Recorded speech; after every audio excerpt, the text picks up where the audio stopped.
Sean Carlson, Blackjack 98 Enterprises. Did you just rip the handle right off of your blower? And you want to know how to put it back on? Stick around. I'm going to show you how to do that.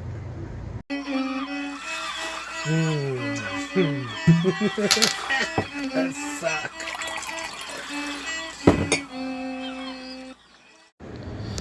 Alright, so you're going to need the following tools. You're going to need a handle. You're going to need a string.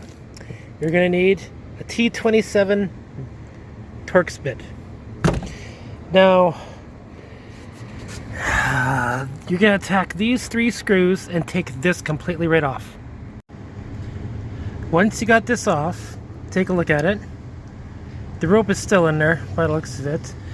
Your 3 bolts will be right there. Put them someplace safe, or what you can do is just put them back into place. Just like that, so you don't lose them. Okay? Now, this part here, there is an orientation to this process, so look at the rope, pull this part out right here, and you can see that the orientation of the rope should coincide with how it's wound, okay? So, when we look at this part here, the entry, we can see that it goes around this way, right? So when we pull the handle, this spool will turn this way. Okay, so this spool will go against the motion of the handle. That's how we get the retracting motion. You can lift this right out. And when you do, there's a metal spring in there, which you can see right there. That's going to go boing.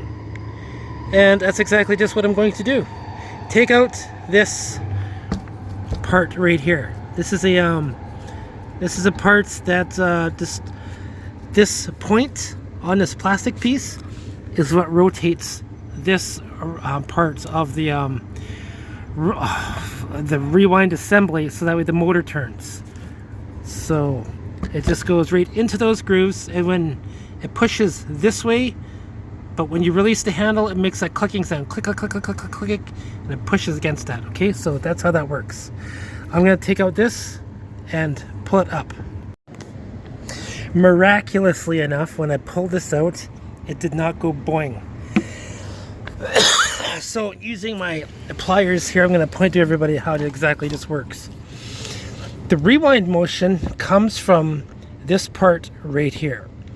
So when we're pulling on the handle, going this way, going this direction, that means this part here, which is right there. Okay, so it's this point. That point grabs onto that part of the loop right there.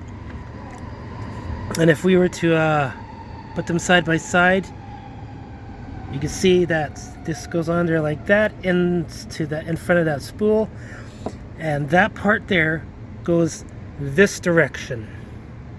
And that's what creates the winding motion on your rewind. This is true for lawnmowers, weed whackers, any tool that you have a pull rewind, like your pressure washer, okay? That's how your rewind works. So once you got this part off, it'll go boing on you and it'll be multiplied in volume, but you can put it in here by hand, and when you do, just follow the orientation of this part right here. This will just make it a whole lot easier for you. There's no wrong way to put these in because it's self-explanatory.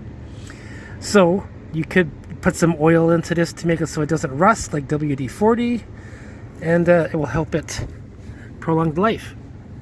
So what I'm going to do is I'm going to take out this old rope. I'm going to put the new rope in. Once you have this new line spooled into there, make sure it's seated down nicely, so that way that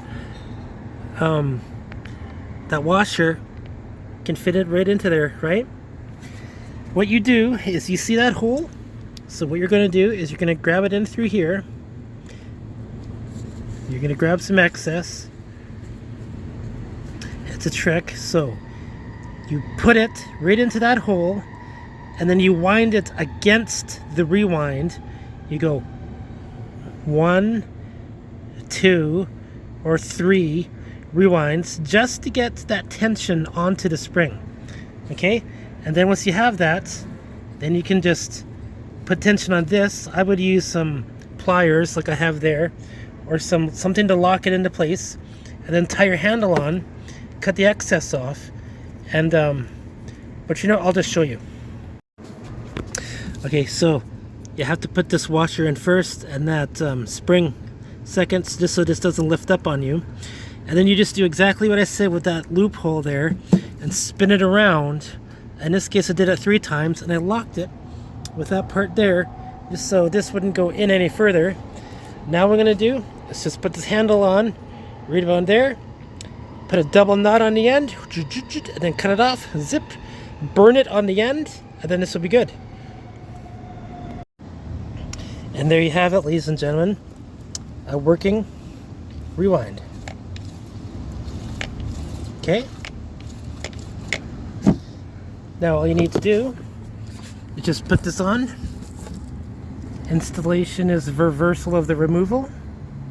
Make sure the name goes on just like that, and you're good to go. And that's how you fix that.